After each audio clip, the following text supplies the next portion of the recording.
Hey guys, tonight we begin with one of the most chaotic yet transformative events in medieval history, the Crusades. So before you get comfortable, take a moment to like the video and subscribe, but only if you genuinely enjoy what I do here.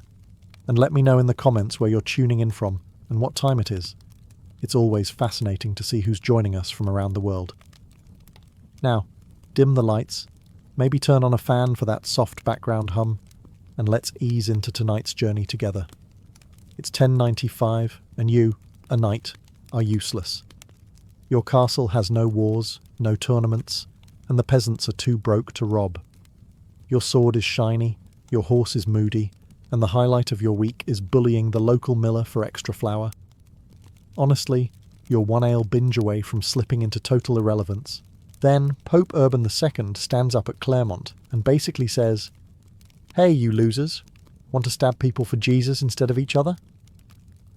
It's the best sales pitch you've ever heard. Free forgiveness of sins, eternal salvation, and all the looting you can carry. Suddenly, your calendar is packed. Finally, you've got something to do besides polishing your armor until you can see your own disappointed reflection in it. Of course, you're not the only one signing up. Every bored knight in Christendom is dusting off their chainmail, and peasants are tagging along too. They don't have armor or swords. Some show up with pitchforks and saucepans. It's less of a professional army and more of a confused mob headed for an international food festival. Except the food is imaginary, and everyone's starving by week 2. You march east with your fellow holy warriors, which is a generous term for this lot. The guy on your left is barefoot. The guy on your right thinks Jerusalem is 2 days away. Morale is high, logic is low. Still, it feels good to finally have direction, even if it's the wrong one. The church sells this as a spiritual journey, but let's be real. It's medieval HR cleanup. Europe has way too many violent knights hanging around like unpaid interns with swords. The Pope just found the perfect way to export the problem. You're no longer raiding your neighbour's pigs. Now you're raiding entire civilizations. That's career advancement. Sure, deep down you know this ends badly. Most of you will die of dysentery before even seeing a battlefield. Those who survive will probably melt inside their armour under the Middle Eastern sun. But at least you'll die doing something important, like getting lost in Anatolia or collapsing from dehydration while clutching a very rusty sword. And the best part? If you actually make it back home alive, you get to brag forever. You didn't just waste years drinking in a tavern. You were on a holy war. You're not unemployed. You're a crusader. Congratulations. You've officially upgraded from local menace to international war tourist. You're a peasant. Which means your life is a loop. Wake up, shovel mud, eat gruel, shovel more mud, collapse, repeat until death. Entertainment consists of staring at sheep and occasionally watching your neighbour get fined for stealing firewood. It's safe to say, you're not thriving. Then the Crusades arrive, and suddenly you've got options. The Pope says, if you march east, God will forgive your sins. That's appealing, because between stealing turnips and cursing your landlord under your breath, you've racked up quite the spiritual debt. Besides, the idea of leaving your tiny village where everyone smells like cabbage soup and regret sounds exotic. So you pack up your one good tunic, kiss your equally malnourished family goodbye, and join the mob. Congratulations. Your life just upgraded from mud farmer to international mud marcher. The journey is terrible, of course. You quickly learn that walking across continents in leather shoes was a mistake. Food runs out fast. People die of plague, dysentery, and sometimes sheer boredom. You're constantly hungry, constantly lost, and constantly wishing you'd just stayed home digging potatoes. But here's the thing. For the first time ever, you're seeing things. Cities with stone walls taller than anything in your entire region. Markets where spices and fabrics dazzle your mud-caked eyes. Constantinople alone blows your mind. Its domes, mosaics, and running water make your village look like a pigsty with delusions of grandeur. You can't stop staring. You also can't stop thinking about how many chickens you'd have to steal to afford a single lamp from these markets. And when you finally arrive in the Holy Land, assuming you survive the road, you're walking in places you've only heard about in church sermons mumbled by half-asleep priests. Jerusalem, Bethlehem. It feels unreal. You're sweaty, starving, and your clothes are falling apart. But you've made it further than anyone in your family has ever dreamed. Back home, people live and die within a 5-mile radius. You've marched across Europe and Asia, seen cities your neighbours can't even pronounce, and eaten food that wasn't boiled turnips. Sure, you nearly died 6 times, and you'll probably never be the same again. But compared to endless years of farming mud, this feels almost glamorous. The Crusades might kill you, but they've already rescued you from the most terrifying fate of all. Dying of boredom in your cabbage patch. You've trudged for months through mud, forests and hostile villages, and you're starting to wonder if this crusade thing is just an elaborate prank. Then suddenly, there it is, Constantinople, and your medieval peasant brain can barely process what you're looking at. First off, the walls. You've seen wooden fences before, maybe a stone wall if your local lord was feeling fancy. But here, the walls stretch so high they might as well scrape the heavens. They're thick, layered, and guarded by people who actually know what they're doing. If your village had walls like this, you'd never have to chase your pigs out of the neighbour's cabbage patch again. Then you step inside. Your jaw hits the ground. Markets overflowing with silks and spices. Fountains spouting clean water, not the murky swamp juice you're used to drinking. Domes glinting in the sunlight, so polished they practically mock the leaky thatched roof you once called home. The Hagia Sophia alone looks like it was designed by angels with far too much free time. And the food. Oh, the food. Fresh bread that doesn't taste like sadness. Meat seasoned with spices you can't even name. Sweet desserts dripping with honey.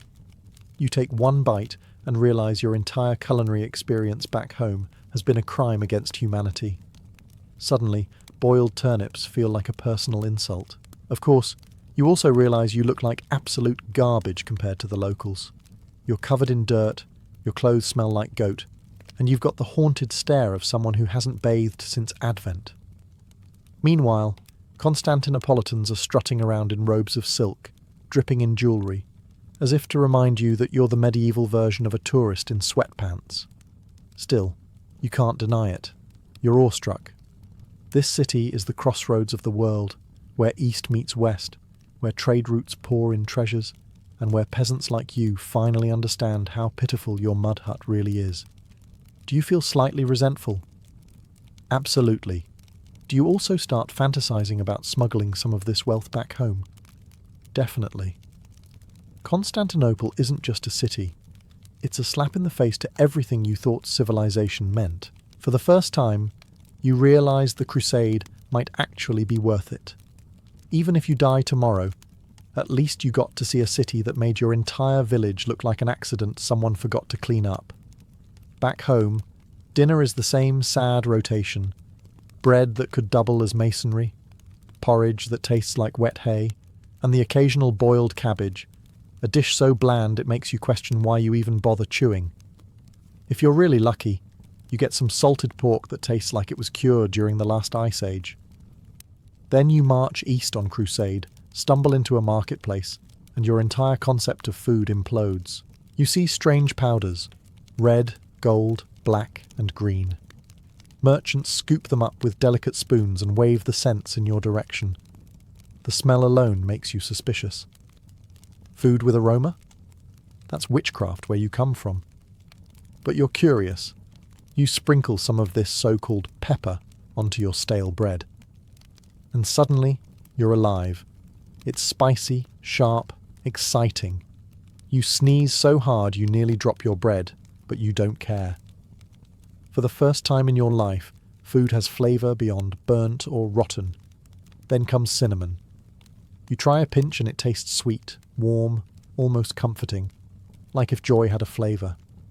You suddenly understand why nobles back home are willing to pay a fortune for this stuff. It's not just food anymore. It's an experience. Of course, as you marvel at the taste, you realise you've been lied to your entire life. All those years of eating watery gruel? Completely unnecessary.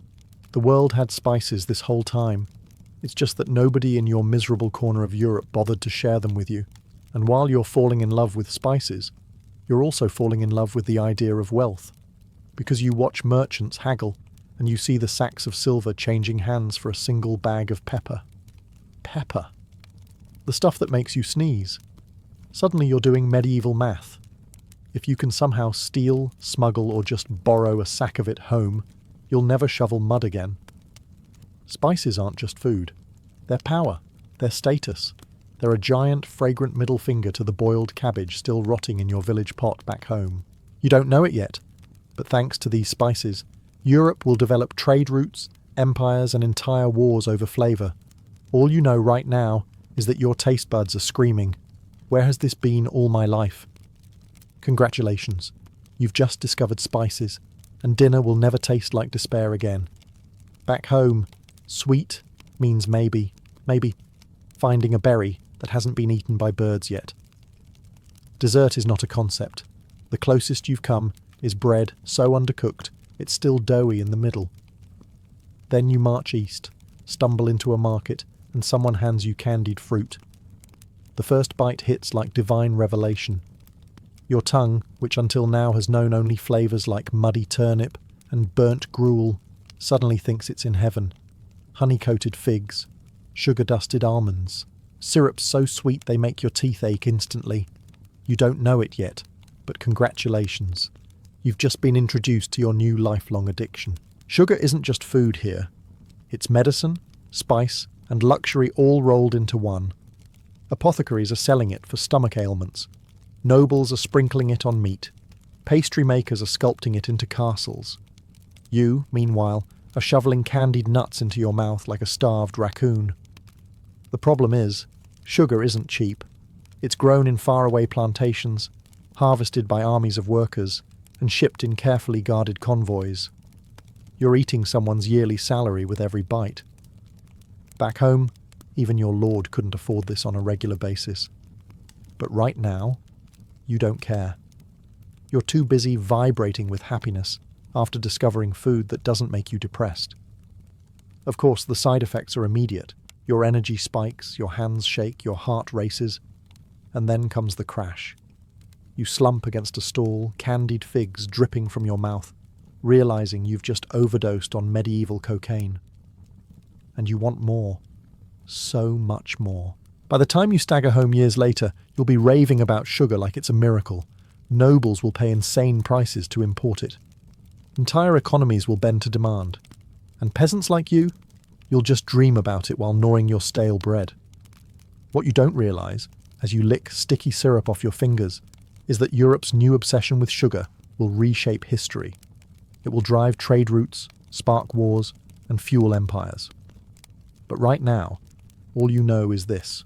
Sugar makes boiled cabbage taste less like despair. Congratulations, you're no longer just a crusader. You're a walking advertisement for the sweetest drug of the Middle Ages. You didn't sign up for this crusade to learn anything. Let's be clear. You came for salvation, loot, and maybe a dramatic death story your grandchildren could exaggerate later. But somewhere along the road, between bouts of dysentery and stabbing the wrong people, you start noticing things. Like doctors. Real doctors. Not the guy back home who thinks headaches require drilling holes in your skull. Here in the East, physicians are handing out herbal remedies, setting bones properly, and even washing their hands before surgery. Washing their hands. Back home, your barber surgeon probably wiped his knife on his pants and called it sterile. Then there are the books. Entire libraries stuffed with Greek philosophy, mathematics, astronomy, medicine. Ideas that your village priest would have happily burned as heresy. You can't read a word of it, of course, but you can tell this is the good stuff. Some smarter crusader will drag copies back west, and suddenly Europe won't have to reinvent the wheel every 2 centuries. And numbers. Have you ever seen the number 0? You hadn't, until now. At first you're suspicious. How can nothing be a number? Sounds like witchcraft. But then someone explains Arabic numerals, and suddenly math doesn't take 3 hours and 6 monks to tally sheep. It's efficient, it's clever, and it makes Roman numerals look like the drunk doodles they are. Even architecture is teaching you things. You walk past mosques with soaring domes and minarets that make your church look like a pig shed. You see aqueducts and fountains still running after centuries, and you realize your village well filled with frogs might not be the peak of engineering. The irony is that you're not trying to absorb any of this. You're just passing through, sword in hand, staring at things you don't understand. But the knowledge seeps in anyway. You go home bragging about strange remedies, smarter numbers, and buildings that don't collapse every winter. You sound half insane, but some monk will write it down, and a century later people will act like Europe just invented it. You came to fight for God. Instead, you tripped over science, math, and medicine like loose coins in the street. Congratulations, you're not just a crusader now. You're a very unwilling, very confused cultural exchange program. You weren't expecting the Crusades to turn you into an art critic, but here we are. Back home, the average church is a squat rectangle of stone, with a roof that leaks and walls so plain they make you sleepy just looking at them. It's basically a barn with a cross nailed on top. Then you march east and see buildings that make your jaw drop. Domes so massive they seem to hover in the sky. Arches tall enough to make your neck hurt.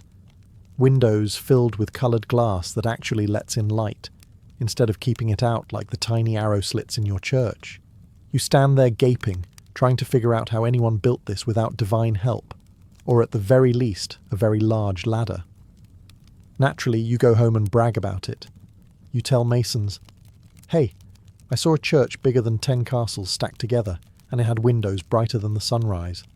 They laugh at you, until someone actually tries it, and suddenly, Gothic architecture is born. Now churches aren't just barns with bells. They're soaring cathedrals, with flying buttresses that look ridiculous until you realise they keep the walls from collapsing. Builders start carving pointed arches everywhere, like medieval graphic designers who just discovered a new font, and stained glass becomes the medieval equivalent of Netflix. Peasants can now watch the Bible in colourful pictures, since most of them can't read anyway. The best part? These new churches terrify people into piety. Walk into a Gothic cathedral and you're dwarfed by stone pillars, blinding windows and ceilings that vanish into shadows. Suddenly you're convinced God is watching, and he's not impressed with your recent sins. Mission accomplished. Sure, construction takes decades, sometimes centuries. You might lay one brick and die before the spire is halfway done, but your grandchildren will get to say, "Grandad worked on that flying buttress," which is basically the medieval version of being in the credits of a blockbuster movie. So yes, you went on crusade to stab people, but you came back with design inspiration. Without your trip, Notre Dame wouldn't exist. Chartres would just be a pile of rubble, and Europe's churches would still look like sad stone boxes. You thought the Crusades were about religion. The Pope said something about Jerusalem, salvation, and eternal glory. But then you pass through Venice, and it hits you. This whole thing is also a giant money-making scheme.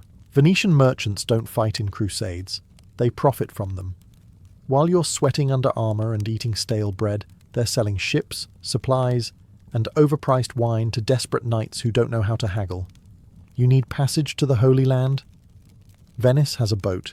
It's rickety, smells like fish and probably leaks, but it'll cost you a small fortune. Don't like it? Too bad. Venice has a monopoly, and they know it. As you march off to battle, the Venetians stay behind counting coins. Then, when the war goes sideways, as it always does, they swoop in, hauling back silks, spices, and sugar. You're trudging through deserts on foot while they're cruising the Mediterranean, inventing the concept of first-class travel. By the time you stagger home, Venice is unrecognisable. The city is dripping with wealth. Marble palaces line the canals. Merchants wear robes so fancy they look like kings. The local baker has a better house than your feudal lord. Venice has gone from a swampy lagoon with delusions of grandeur to the Wall Street of the Middle Ages, and all thanks to your hard work bleeding in foreign fields. The best part? Venetians don't even hide it. They flaunt their riches with festivals, masks, and banquets that make your mud village feasts look like sad picnics. While you're bragging about surviving dysentery in Antioch, they're bragging about their new warehouse full of peppercorns. Guess who people are more impressed with? Of course, Venice doesn't just get rich, it gets powerful. Their navy dominates the seas, their their bankers control debts, and before long, even kings are kissing Venetian rings just to borrow cash. All because the Crusades turned the Mediterranean into their personal business playground? You thought you were fighting for God. In reality, you were unpaid security for Venice's shipping empire. The Crusades gave you blisters. Venice got filthy rich. You thought you were signing up for a holy mission, a once-in-a-lifetime act of devotion. In reality, you've just booked the world's first package tour. Minus the travel insurance, comfy lodging, or any actual planning, it starts with the march. Tens of thousands of you are trudging along the same road, all headed vaguely east. You don't know where exactly, because maps are rare and mostly wrong. Someone up front claims to know the way, but he's also the same guy who thought Cologne was in France. You decide to trust him anyway, because what's the worst that could happen? Spoiler: starvation, plague, or being ambushed by angry locals. The journey feels less like a military expedition and more like a chaotic medieval sightseeing trip. You shuffle from one unfamiliar city to another, gawking at buildings, markets, and people who look at you like you're a sweaty, unwelcome mob. Which, to be fair, you are. Your army's arrival is basically a medieval flash mob, except instead of dancing, you're looting their food supplies. The Pope promised a pilgrimage, but what you're really experiencing is the medieval version of budget travel. You sleep outside, share questionable meals with strangers, and hope nobody steals your shoes while you're snoring. Hygiene is non-existent. By week 3, you smell so bad that even your horse avoids standing downwind. There's also the entertainment factor. The crusade becomes its own moving circus. You've got jugglers, priests shouting sermons at dawn, merchants hawking overpriced bread, and self-proclaimed prophets announcing doom every time someone sneezes. It's half holy mission, half carnival, and entirely exhausting. And the destinations? Forget spa resorts or beach views. You're headed for war zones.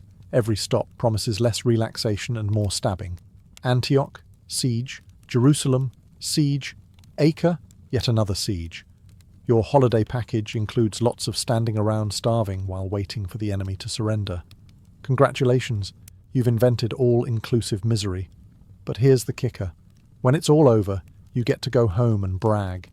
You'll tell your neighbours about the cities you saw, the deserts you crossed, the relics you touched. They'll be impressed, even though you leave out the part where you spent most of the trip trying not to die of diarrhea. So yes, you joined the first medieval package tour. It had no refunds, terrible catering, and a high chance of death. But at least the stories are priceless. You've been told your enemies in the East are monsters, godless barbarians who eat babies, drink blood, and never bathe. Which is funny, because when you finally cross paths with Saladin, the famous Muslim leader, he turns out to be cleaner, smarter, and frankly more polite than anyone in your entire army. First of all, the man actually takes baths, regularly. That alone already makes him more terrifying than half your fellow crusaders, who smell like a goat farm set on fire. Saladin dresses in silk, carries himself like a king, and, worst of all, doesn't immediately die when he sees your glorious European tactics, which mostly consist of charging in a straight line and hoping God sorts out the details. Then there's his reputation. Even your leaders whisper about it. Saladin fights like a lion, strategizes like a genius, and treats prisoners better than you treat your own comrades. He even once sent fruit and ice to Richard the Lionheart when the man was sick. Imagine that, your greatest enemy delivering a medieval get-well basket while you're still arguing with your squad over who gets the least mouldy loaf of bread. When you finally face him in battle, you realize why the legends stick. His armies don't panic, don't scatter, and don't spend 3 hours arguing over who forgot the siege ladder. They move like they've actually trained for this. You, meanwhile, are wearing 50 pounds of armour in the middle of the desert and wondering if it's too late to fake heat stroke. And here's the real kicker. Even when he beats you, and he usually does, Saladin comes across as the good guy. Chroniclers describe him as merciful, noble, even chivalrous. That's awkward, because you've been promised eternal glory for stabbing his men, and yet you can't help thinking you'd rather follow him than your own half-drunk commander. Of course, back home, the bards will spin this differently. They'll say you fought a terrifying infidel, not a generous statesman. They'll gloss over the fact that Saladin has better manners, better logistics, and better skincare than your entire army combined. But you'll remember. You'll remember the man who managed to make you feel like the rude, smelly invader in someone else's backyard. You've spent your whole life scribbling on parchment, which is just animal skin stretched, scraped, and dried, until it resembles leather that failed its career as a shoe. It's thick, it's expensive, and it smells faintly like regret. If you need something cheaper, you use wax tablets or just carve notes into wood like a caveman. Writing is a chore, and books are so rare that your village priest still chains his Bible to the pulpit like it's the crown jewels. Then, somewhere in the east, someone hands you a sheet of paper. At first, you're confused. It's thin, smooth, and, here's the shocker, not made out of dead cow. You bend it in your hands, and it doesn't crack. You write on it, and the ink doesn't smear instantly into a sad blob. It's light, it folds, and you can stack dozens of sheets without needing a small army of oxen to carry them. You immediately suspect witchcraft. Nothing this convenient should exist. But no, it's just paper. Invented in China centuries ago, perfected in the Islamic world, and now blowing your medieval mind like the iPhone of the 12th century. Suddenly the possibilities start clicking. With paper, copying books doesn't require sacrificing a herd of sheep. Letters can travel without being bulky, brittle scrolls. Bureaucracy, God help us, can actually expand, because now nobles and kings can produce contracts, decrees, and tax records faster than ever. In other words, your feudal paperwork just went from rare nuisance to daily nightmare. Thanks, paper. Of course, your first instinct as a crusader is not to appreciate the cultural value, but to imagine how much you can sell this stuff for back home. Your neighbours will lose their minds when they see something that isn't calfskin masquerading as literature. A whole new black market is born, where paper becomes as desirable as pepper or sugar. And though you don't realise it yet, paper is going to reshape Europe forever. Universities will thrive, literacy will spread, and eventually some guy named Gutenberg will figure out printing presses, all because crusaders like you stumbled east, saw something cooler than parchment, and decided to copy it. So yes, you came for salvation and loot. Instead you discovered stationery. Congratulations, you've just upgraded Europe from cowhide scribbles to civilized paperwork. And now every medieval scribe owes you a thank you card, written on paper of course. You've been marching for years. You're hot, tired, broke, and still not entirely sure where Jerusalem is on a map. But don't worry, this time the plan is foolproof.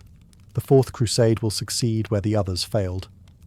Spoiler, it doesn't. First problem? Venice. You and your fellow crusaders promised to pay them for ships to sail to the Holy Land, but when it comes time to cough up the gold, you're all broke. Turns out most knights are terrible at budgeting. Venice isn't mad, though. They're helpful. They offer a deal. Instead of paying in cash, how about you sack Zara, a Christian city, for them? You know, just a quick pit stop of treachery. So you do it. Congratulations. You've just attacked fellow Christians before even seeing an infidel. Jerusalem is already looking like a distant dream. Then things really go sideways. A Byzantine prince shows up with promises of cash, supplies, and troops if you'll just help him take Constantinople back from his enemies. And because you've already committed one oops, why not double down? Off to Constantinople you go. What follows is less holy war and more looting vacation. Instead of marching on Jerusalem, you and your comrades storm the greatest Christian city in the East. You burn, pillage, and strip it of treasures. Priceless relics? Gone. Ancient manuscripts? Torched. Horses? Looted. Even the bronze horses from a racetrack are dragged back to Venice. Nothing says for Christ's glory like stealing statues for home decor. As you stumble through palaces grabbing candlesticks, you realise this is a new low. The crusade didn't just miss the target, it hit the wrong continent. You were supposed to save Christianity's holiest city. Instead, you've permanently crippled the Eastern Roman Empire, your supposed ally. Nice work. The irony is rich. Instead of uniting Christendom, the Fourth Crusade split it for good. Constantinople never fully recovered. Meanwhile, Venice became richer than ever, swimming in stolen treasure while you drag yourself home empty-handed. You wanted glory. You got infamy. You set out to fight infidels and ended up robbing fellow Christians. Congratulations. You've just lived through the most spectacular medieval GPS fail of all time. Back home, your vocabulary is limited. Most of your sentences are some variation of "Yes, my lord," "No, my lord," or "Please don't hang me, my lord." Your world is tiny, your words are tinier, and the most exotic phrase you know is "Ale, please." Then you go on crusade, and suddenly your ears are assaulted by languages that don't sound like someone choking on porridge. You hear Arabic, Greek, Turkish, Armenian, a whole Tower of Babel crammed into marketplaces and battlefields. At first, you think everyone's just shouting insults at you, but slowly you realize they're actual words, useful ones. You pick up sugar because your new addiction demands a vocabulary to match. You learn cotton because you'd like to stop dressing in wool sacks that itch like they were designed by Satan. You stumble across algebra, and though you don't understand it, you know it sounds smarter than anything you've ever said. Try dropping that word in your village tavern. Instant respect, even if you still can't count past 20 without taking your shoes off. Some words slip into your speech whether you want them to or not. Coffee, though you can't afford it. Bazaar. Checkmate. Before long, you're sprinkling them into conversation like you invented them. Your neighbours stare at you like you've become a wizard. You let them. Back in Europe, these borrowed words spread like wildfire. Nobles love tossing them around to sound cultured. Monks copy them into manuscripts, sometimes misspelling them so badly they create new words entirely. Before long, everyone's pretending they've always known what satin or lemon means. Of course, you don't get credit for this. Nobody's going to write, "Thank you, random sweaty crusader, for enriching our vocabulary."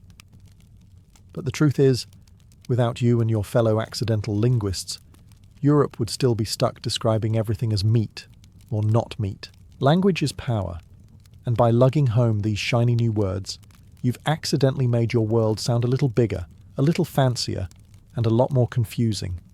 So yes, you still smell like a swamp, and your sword is rusty. But when you walk into the tavern and casually mention sugar or algebra, everyone's impressed. Congratulations, you've gone from village idiot to international linguist, and all it took was a few years of holy war. You stagger home from the Crusades, half dead, sunburned, and smelling like a camel's armpit.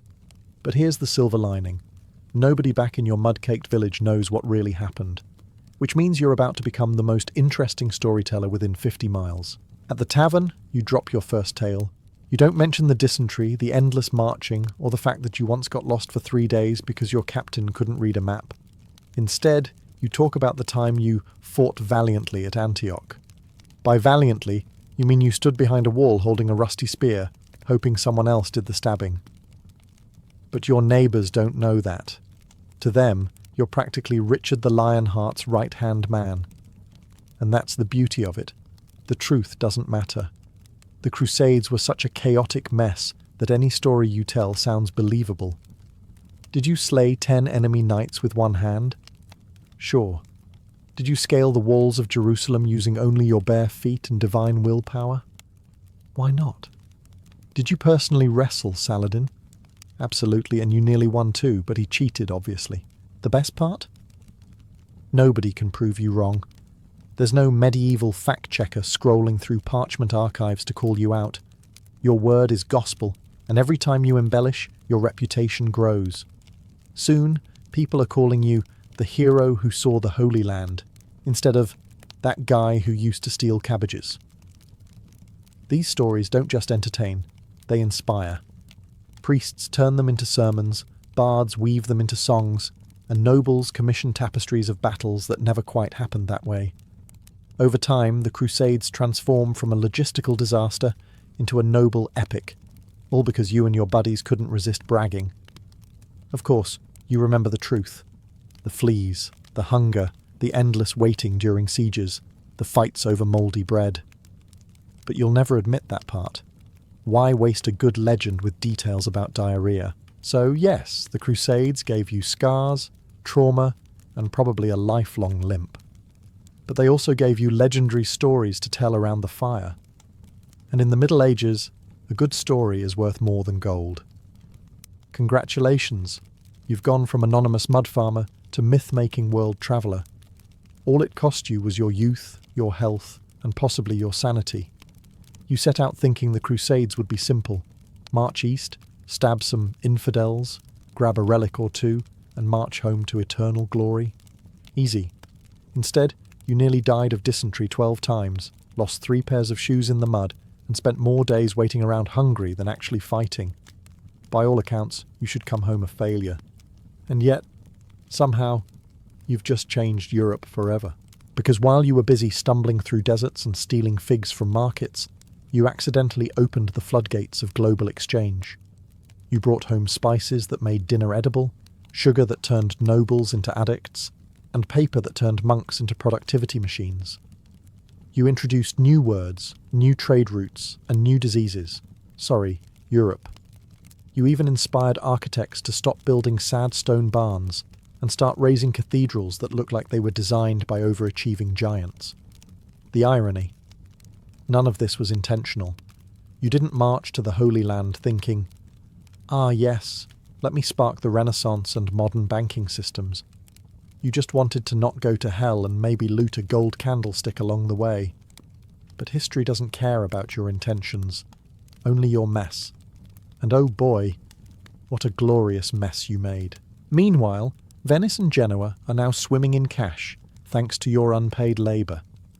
Kings and nobles suddenly realise there's money to be made in trade.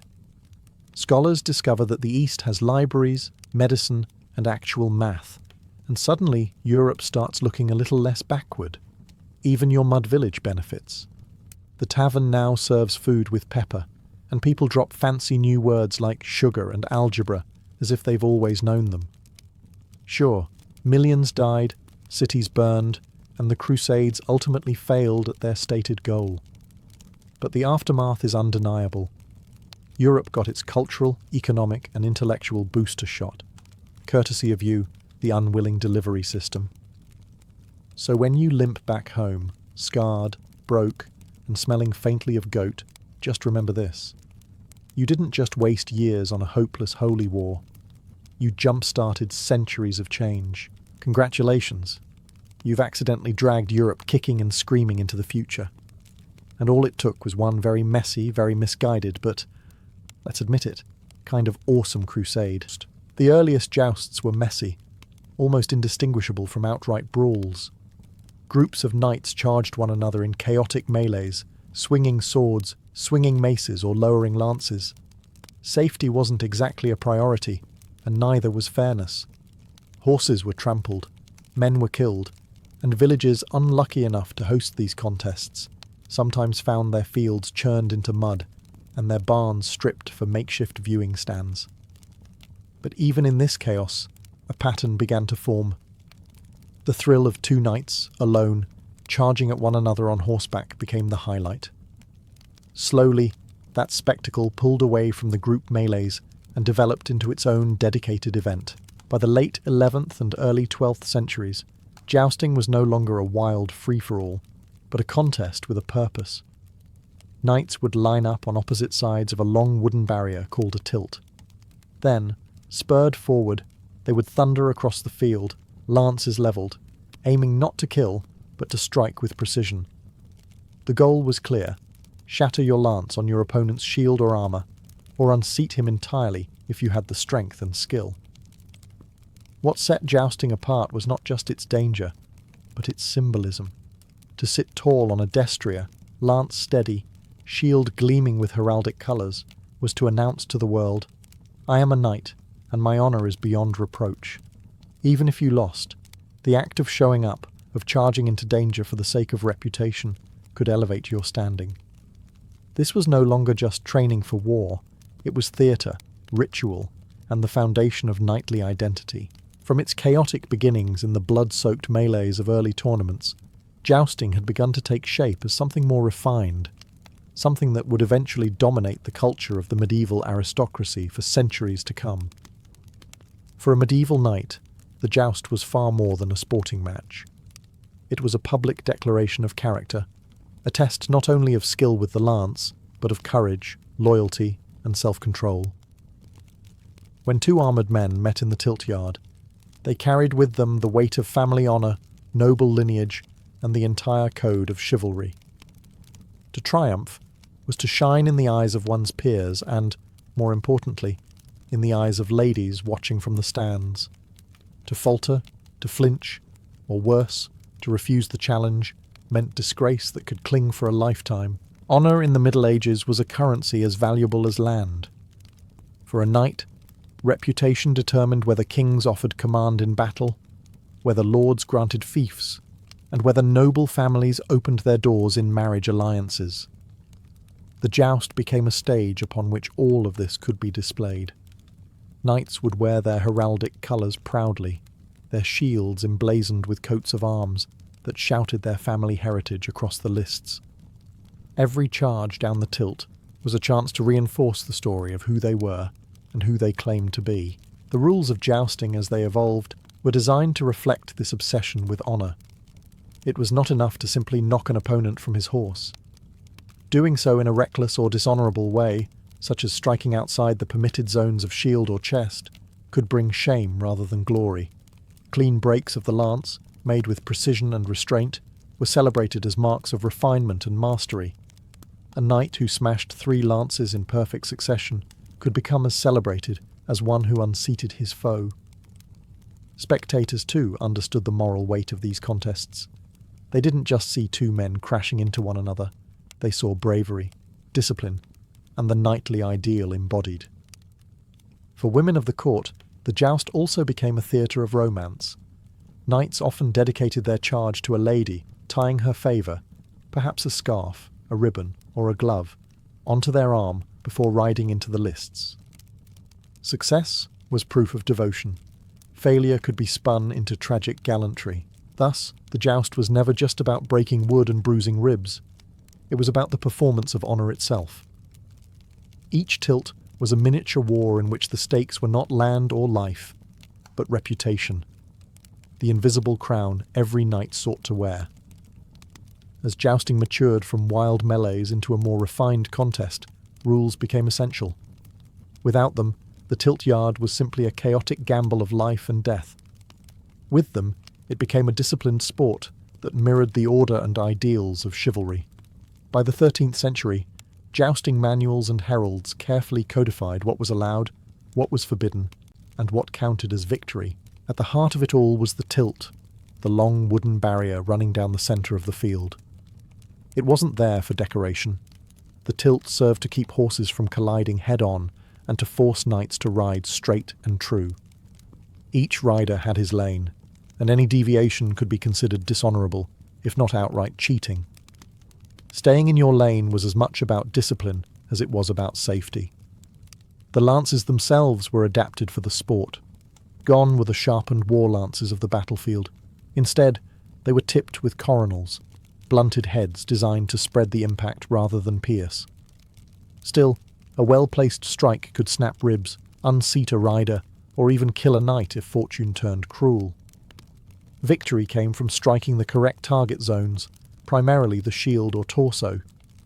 A clean break of the lance against these areas earned points, while blows to the horse or below the waist were illegal and could disqualify a knight. Heralds played a key role in enforcing these rules. They announced each match, declared the coats of arms of the competitors, and ensured the contest was fought within the boundaries of honour. Heralds also tallied points and determined winners when matches became too close to call. Their presence gave the joust an air of officialdom and ceremony, transforming what might otherwise be brawls into spectacles of legitimacy. There were also unwritten rules, those of conduct and demeanour. A knight who mocked an opponent, struck after a tilt was finished, or refused to salute the ladies watching from the stands might technically win his match, but lose the respect of the audience. The joust demanded not just physical power, but self-control, restraint, and an almost theatrical dignity. Over time, these rules turned jousting into more than training for battle. It became an art form, part sport, part pageant, part moral display. To ride into the lists was to submit to the laws of chivalry as much as to the impact of a lance. If jousting was the stage, then heraldry was the costume. The lists were as much about being seen as they were about skill with the lance. A knight did not simply ride into combat clad in plain steel. He was a walking canvas of colour, symbols and identity. In a world where literacy was rare, heraldic designs served as the medieval signature, instantly recognisable, proudly inherited, and carefully guarded. Each knight bore a coat of arms, painted boldly on shield, surcoat, horse caparison, and even the lance's pennant. Lions, eagles, crosses, fleurs-de-lis. These weren't just pretty designs. They told stories of lineage, of oaths sworn, of lands defended and loyalties declared. A glance at the colours and symbols of an opponent could reveal not just his family, but his allegiances, his rivals, and sometimes even his ambitions. The joust elevated this symbolism to new heights. For spectators, the lists became a living tapestry of pageantry. Nobles and commoners alike crowded to watch knights thunder down the tilt, banners snapping in the wind, horses draped in cloth dyed with costly pigments. Scarlet, azure, and gold shone under the sun, and when knights crashed together, splinters of wood flew against a backdrop of dazzling colour. For many, this was theatre as much as sport, an explosion of spectacle in an otherwise grey and harsh world. Heralds ensured that colours and arms were displayed properly. Their role was part referee, part announcer, part genealogist. They proclaimed each knight's name and ancestry before the joust, ensuring the crowd knew exactly who was risking honour on the field. Heralds were also watchdogs of heraldry itself, guarding against impostors or knights who might dare to bear arms not rightfully theirs. In this way, heraldry was tied directly to credibility. Wearing false colours was a scandal equal to cowardice. The colours also carried romantic weight. A knight might wear the favour of a lady, perhaps a ribbon, a veil, or a piece of embroidered fabric, woven into his helm or bound to his arm. This was more than decoration. It was a declaration. Each strike of the lance was dedicated to her, each splintering blow proof of devotion. In this way, heraldry became not just a language of family and honour, but also of love and loyalty. Thus, jousting transformed into more than combat. It was a vibrant spectacle where colour spoke louder than words, and every knight became both warrior and symbol. By the height of the Middle Ages, the joust had grown far beyond a mere contest between two knights. It became the centrepiece of grand tournaments, festivals of pageantry that could last days, even weeks, and draw thousands of spectators. Kings and queens attended, nobles brought their entire retinues, and merchants flocked to sell food, trinkets, and fine cloth. For common folk, who might never glimpse a battlefield or a royal court, the tournament offered a rare chance to see knights in their shining glory, riding beneath banners that crackled in the wind. Tournaments were carefully staged. Lists, the fenced-off arenas where jousts were fought, were erected in town squares or open fields. Wooden stands were built for noble spectators, with the best seats reserved for royalty and the highest-ranking lords. The presence of ladies was crucial. They judged not only skill but also style, their applause elevating a knight's triumph to something greater than mere victory. A knight who rode boldly but bowed gallantly at the end of a tilt might win more admiration than one who simply unseated his opponent. The joust itself was usually the highlight, but tournaments included other entertainments as well. There were melees, large group combats that recalled the joust's rougher origins. There were banquets, filled with roasted meats, spiced wines, and elaborate displays of sugar and pastry shaped into castles or animals. Jugglers, minstrels, and dancers entertained the crowds between bouts. A great tournament was as much carnival as it was combat. Ceremony was just as important as fighting. Knights would parade into the lists in procession, their horses caparisoned in dazzling fabrics, their shields polished until they gleamed. Trumpets blared, heralds called names, and banners rippled in the sun. The event was theatre, a carefully orchestrated show meant to dazzle. Even the pauses, when splintered lances were replaced or horses were led off for rest, were opportunities for nobles to gossip, bet on outcomes, or admire the finery of armour and cloth. For rulers, tournaments were also political tools. Hosting a lavish joust displayed wealth and power, reinforcing bonds of loyalty among the nobility. Kings could reward favoured knights with prizes, jewels, or even land, turning spectacle into strategy. At the same time, rivals could size one another up without the risks of actual war. In short, the medieval tournament was a blend of battle and festival, a stage where the ideals of knighthood met the hunger for entertainment. It was blood sport, but also pageant, a show where knights fought not only for victory but for the gaze of the crowd. If the clash of lances was the heartbeat of a tournament, romance was its soul. The joust was never only about men proving their strength, it was also about winning admiration, particularly from the ladies watching in the stands. In the culture of chivalry, a knight's reputation was measured not just by his victories, but by his devotion to ideals of loyalty, courtesy, and love. And nowhere did these ideals shine brighter than in the tilt yard. Knights often rode into the lists wearing the favour of a lady. This could be as simple as a ribbon, a veil, or even a glove tied to the arm or fastened to the helm. Small though it was, this token transformed the joust into a performance of courtly love. Every strike of the lance, every charge into danger, became a declaration of devotion. To break a lance in a lady's honour was to declare before the entire assembly that her beauty and virtue inspired courage. The ladies themselves were not passive observers. They judged the contests, granted favours, and sometimes even decided the victor in cases of dispute. Their applause or disdain could elevate a knight's reputation, or tarnish it beyond repair. A knight might win the match, but if he rode without elegance, or failed to dedicate his efforts to a noble cause, he risked being dismissed as brutish rather than gallant. Romance, however, was not always innocent. Behind the poetry and pageantry, politics lurked. A knight might seek the favour of a powerful noblewoman, not only for admiration, but to forge alliances or advance his position at court. A smile or token from the right lady could open doors in a world where status was everything. In this way, the joust blurred the line between personal affection and political ambition. Medieval poets and troubadours added fuel to this culture.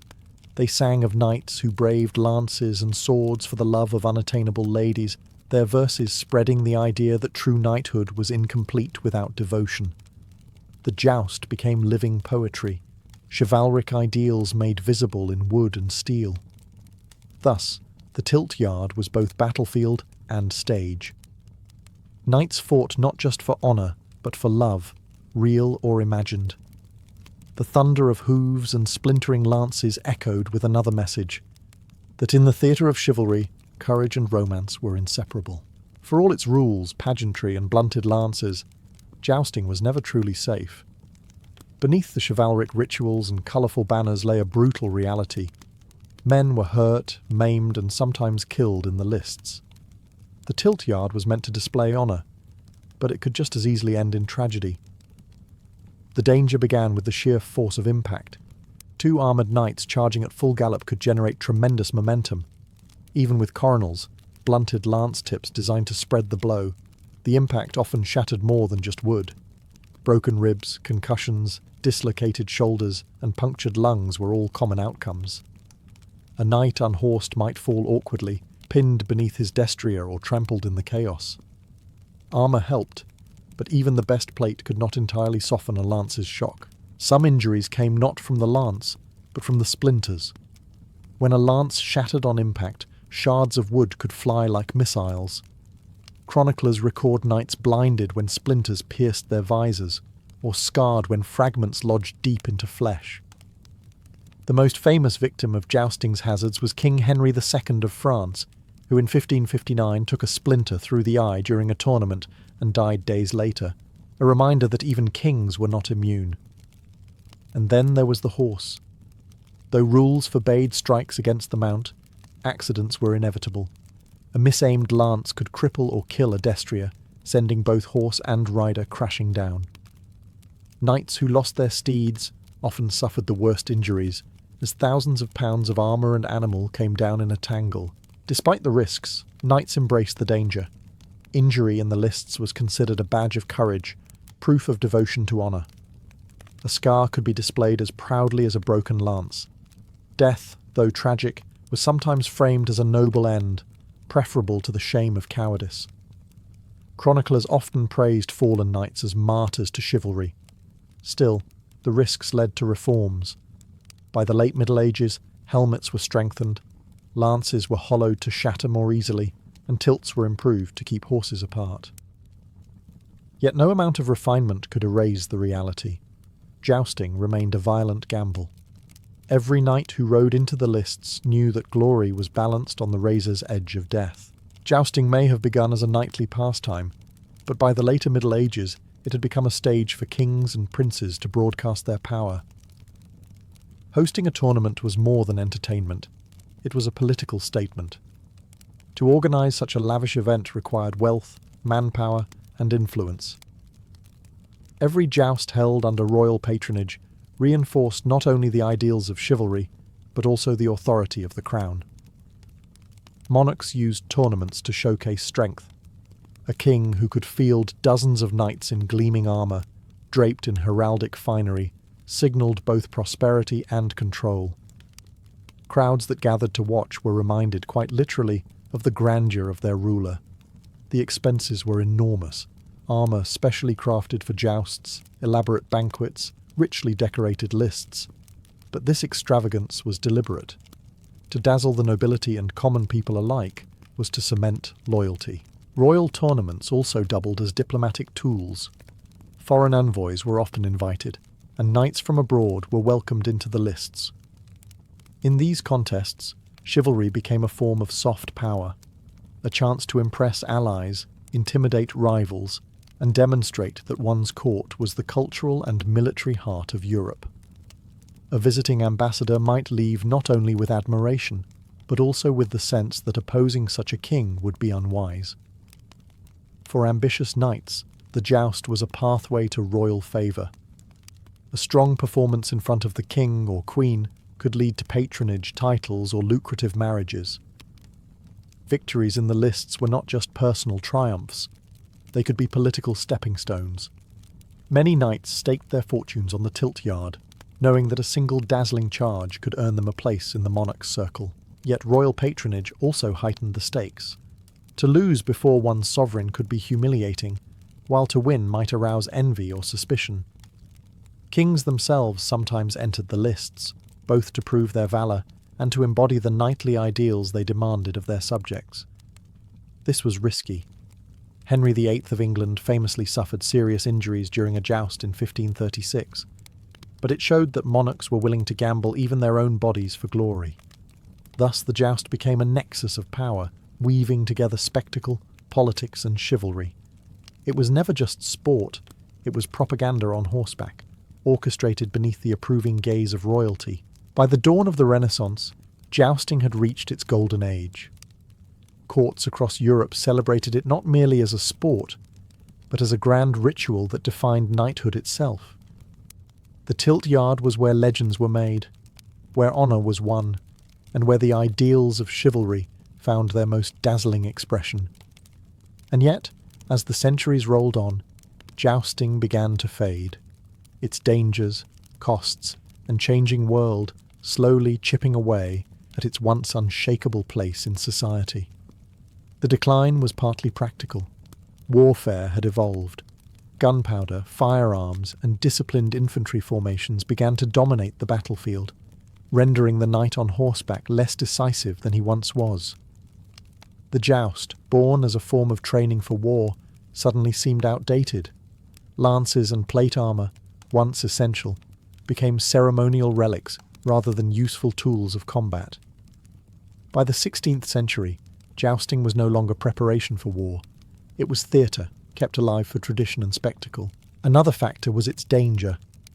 Even as equipment improved, jousts remained perilous.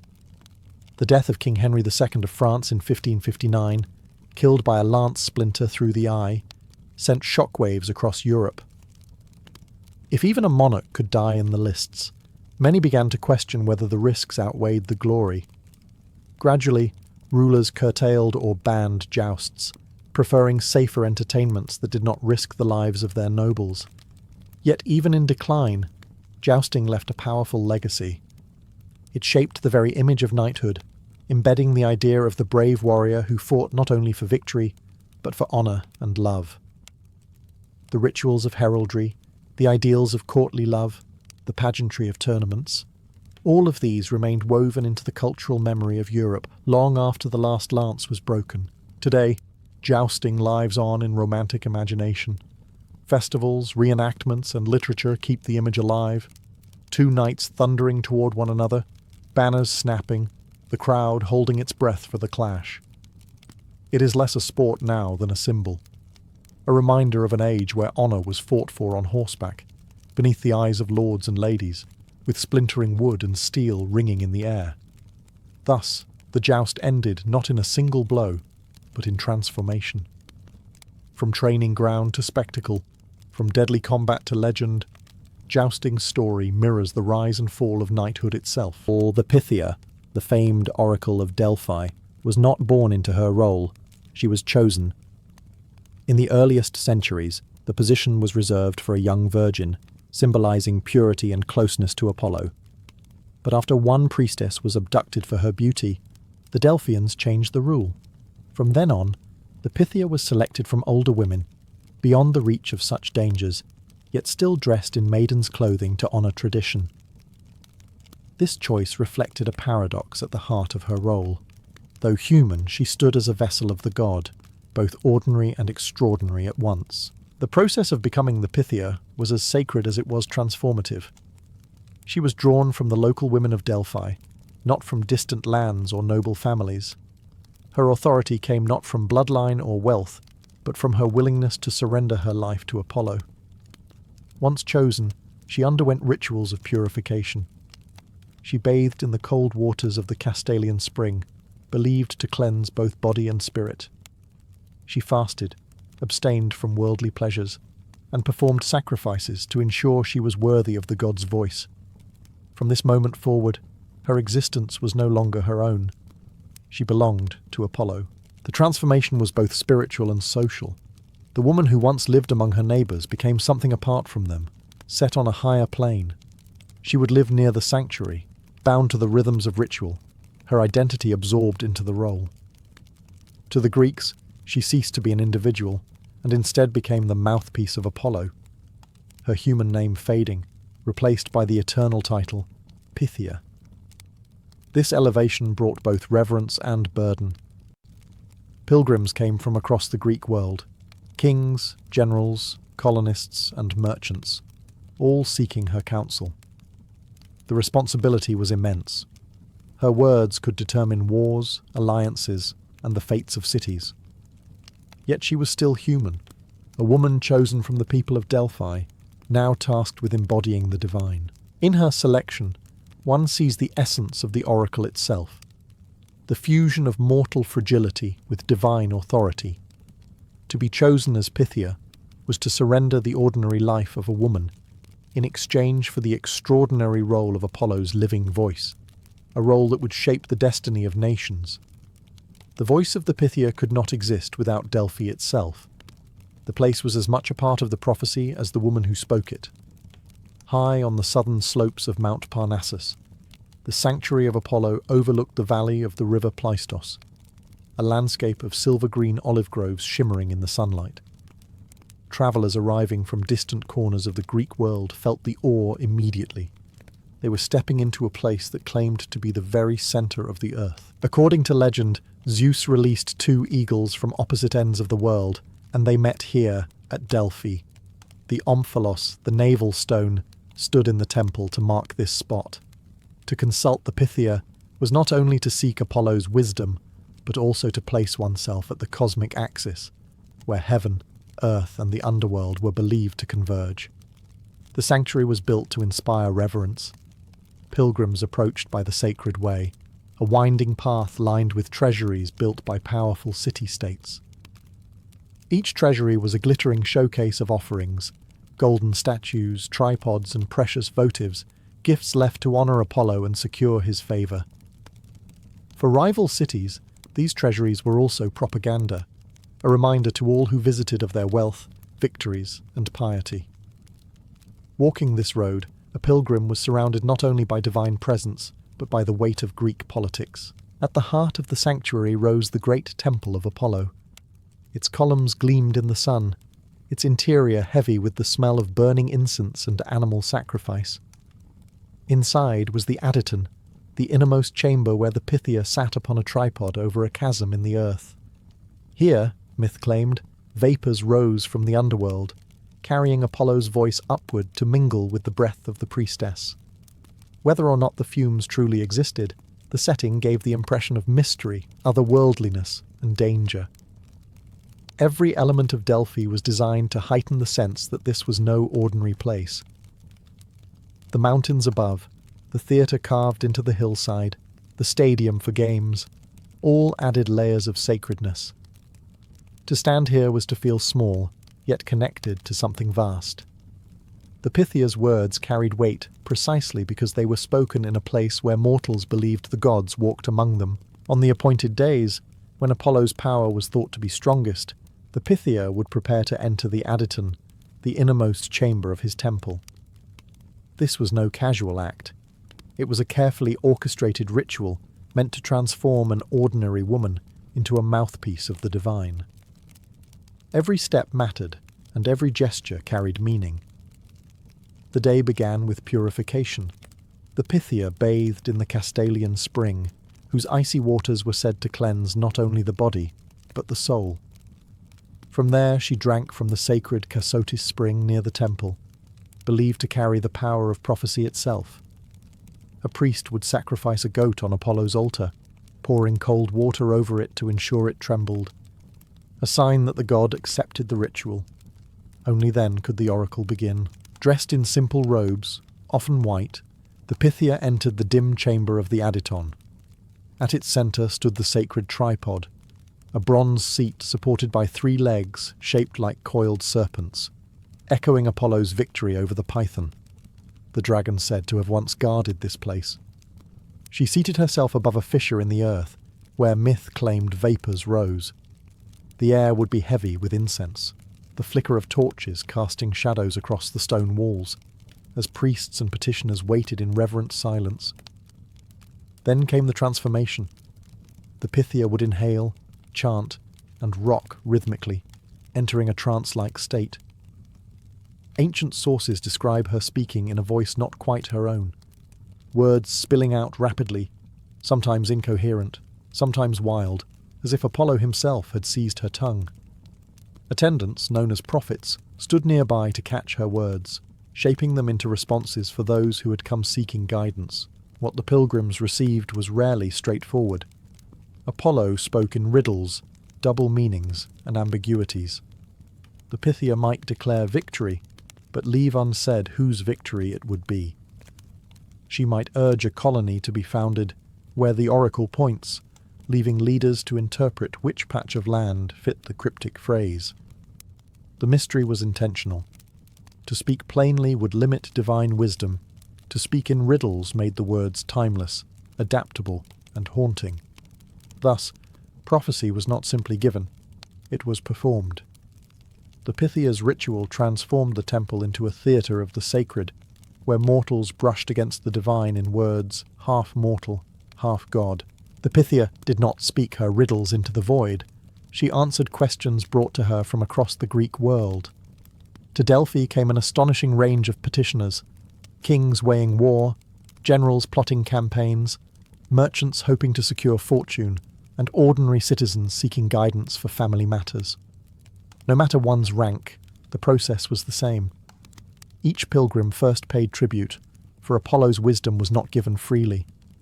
Richer visitors might dedicate golden statues, tripods, or entire treasuries, while poorer pilgrims brought animals for sacrifice or smaller tokens of devotion. Consultation followed a strict hierarchy. Not everyone could ask the oracle at will. Priority was given to certain city-states and their envoys, who had earned promontia, the right to consult first, often as a reward for their devotion or offerings. This meant that in times of crisis, powerful leaders could secure the Pythia's words before their rivals, turning prophecy into a political advantage. When their turn came, petitioners presented their question in as clear a form as possible. Yet here lay the irony. While they sought clarity, they received ambiguity. A king might ask, "Should I go to war?" And the Pythia's answer, chanted in her trance, could be something like, "A great empire will fall." Which empire exactly was left for the king to decide. The responsibility shifted back to the petitioner, whose interpretation often shaped destiny as much as the prophecy itself. Some came with deeply personal concerns. Would a family line continue? Was a marriage blessed by the gods? Could a voyage across the sea be successful? The Pythia's responses, however cryptic, carried immense authority. Few dared to ignore her words, lest they risk offending Apollo himself. The power of the oracle lay not only in what she said, but in the reverence people gave her utterances. And so, the sacred way was always busy. Delegations in splendid dress rubbed shoulders with weary travellers, each carrying hopes, fears, and questions. For some, the oracle confirmed their plans, bolstering their courage. For others, her words sowed doubt or hesitation. Either way, no one left unchanged. To have spoken with the Pythia was to touch the divine, even if the meaning of that touch remained elusive. The power of the Pythia is best understood not in ritual, but in results. Her words shaped some of the most pivotal decisions of the ancient world, guiding kings, generals, and statesmen at moments when hesitation could mean ruin. The Pythia's prophecies, often wrapped in ambiguity, became legendary, not only for their influence, but also for the clever ways they could be interpreted, or misinterpreted. One of the most famous examples is Crusades, king of Lydia. In the 6th century BCE, he asked whether he should wage war against the rising power of Persia. The Pythia replied that if he crossed the river Halys, a great empire will fall. Crassus took this as a promise of Persian defeat. He marched, fought, and was crushed, only to realize too late that the empire doomed by Apollo's words was his own. The lesson echoed for centuries. The oracle was never wrong, only misunderstood. Another renowned prophecy came during the Persian Wars. When the Greeks faced invasion by Xerxes, they consulted Delphi in desperation. The Pythia's first words were grim, warning that no defense could hold. But pressed again, she delivered the cryptic assurance that a wooden wall shall not fail. Athenians debated the meaning. Was it their city's palisades, or something else? Themistocles argued it meant their navy. Trusting this interpretation, Athens evacuated and fought at sea, winning the decisive Battle of Salamis. Here, the riddle saved Greece. Colonization, too, often began with the oracle. Greek settlers embarking on voyages to unknown lands sought the Pythia's blessing. She told them where to build, what gods to honour, and what dangers to avoid. The founding of Serene in North Africa, Syracuse in Sicily, and countless other cities carried her signature. To claim Apollo's sanction was to anchor a new community in divine legitimacy. Even individuals found their fates sealed by her voice. Oedipus, in myth, heard from Delphi that he was destined to kill his father and marry his mother. His desperate attempts to avoid that destiny only ensured its fulfillment. The story became the archetype of prophecy's power, a truth so inescapable that human action only tightens the snare. These examples reveal why rulers risked fortunes to consult her. The Pythia's words could doom empires, inspire salvation, or become eternal warnings. Whether through victory or tragedy, her prophecies never failed to prove unforgettable. What truly happened when the Pythia entered her trance? To the ancient Greeks, there was no doubt. Apollo himself descended into her body, seizing her tongue, filling her lungs, and pouring out his will in riddling words. To modern minds, the question is more complicated, tangled in myth, ritual, and fragments of ancient testimony. Some ancient writers described the Pythia as trembling, foaming at the mouth, or speaking in strange, disjointed phrases. Others painted a calmer picture, in which she chanted or muttered steadily while attendants listened carefully, recording every syllable. What all accounts agree on is that her voice was not her own. Petitioners believed they were hearing the god, not the woman. That belief gave her words their unshakable weight. The setting itself added to the aura of divine possession. The tripod seat, placed above a fissure in the earth, was said to emit vapours that induced her trance. Plutarch, who served as a priest at Delphi, insisted that a sweet-smelling pneuma rose from the ground, carrying Apollo's essence. Modern archaeologists have debated this claim. For centuries, skeptics dismissed the vapours as legend. Yet in recent years, studies have found that the temple sits above intersecting geological faults. These faults may have released gases such as ethylene, which in concentrated doses can cause disorientation, euphoria, and trance-like states. The ancient myth of the Earth's breath may, in fact, have had a geological root. Still, science alone cannot explain the cultural phenomenon. Even without fumes, the ritual itself was overwhelming. Imagine the dim chamber, lit by torches, filled with incense and chanting. The weight of expectation, the presence of priests, the long line of petitioners waiting outside. It was a theatre of the sacred. The Pythia, fasting, purified, and psychologically primed, may have needed no chemical aid to enter a heightened state of consciousness. Her body, her breath, and her voice became the focus of an entire world's attention, magnifying the power of suggestion. For the Greeks, though, explanation was irrelevant. What mattered was the message, not the mechanism. Whether through God, gas, or ritual ecstasy, the Pythia's words carried the authority of Apollo. Mystery was part of the oracle's strength. Her voice had to feel otherworldly to command the destiny of nations. The Pythia was not simply a religious figure, she was a force in Greek politics. Her words, delivered in the dim chamber of Apollo's temple, could ripple outward to shape alliances, justify wars, or topple ambitions. For leaders across the Greek world, to have Apollo's voice on one side was to claim divine sanction.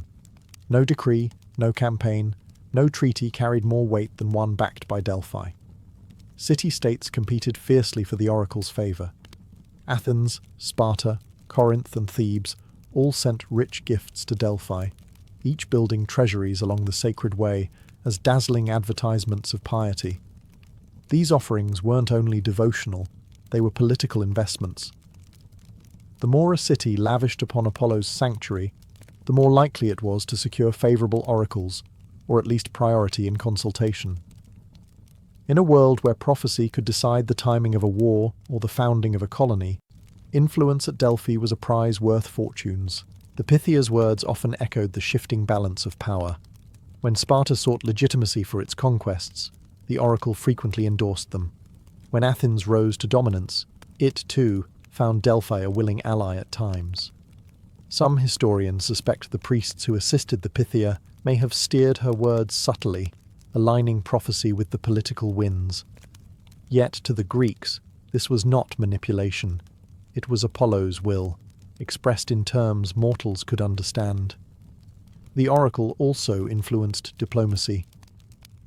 Before embarking on risky ventures, Greek states sought her blessing. Colonists setting out across the seas carried Apollo's sanction with them, which lent authority to new settlements and discouraged rivals. Even foreign rulers recognized Delphi's clout.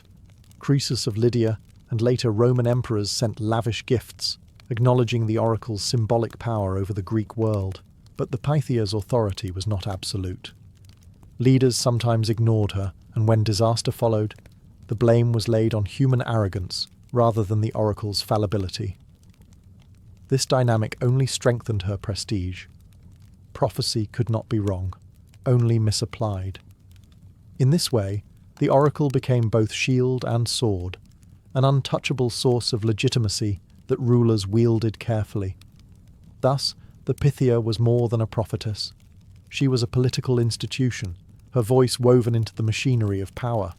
Through her, Apollo's temple at Delphi became the beating heart of Greek decision-making, a place where destiny and politics met beneath the shadow of Mount Parnassus.